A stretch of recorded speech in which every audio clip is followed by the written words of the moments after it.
Porters in Nepal live a very demanding and challenging lifestyle.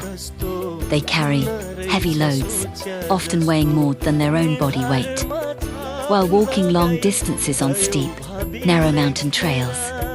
Their work continues in all kinds of weather, from hot lowlands to cold, snowy, high altitudes.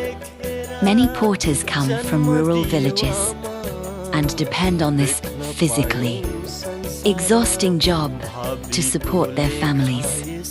Despite limited equipment and basic living conditions, they show incredible strength, endurance, and humility every day. Along the Annapurna Base Camp trek, their hard work takes place in one of the most beautiful mountain regions in the world.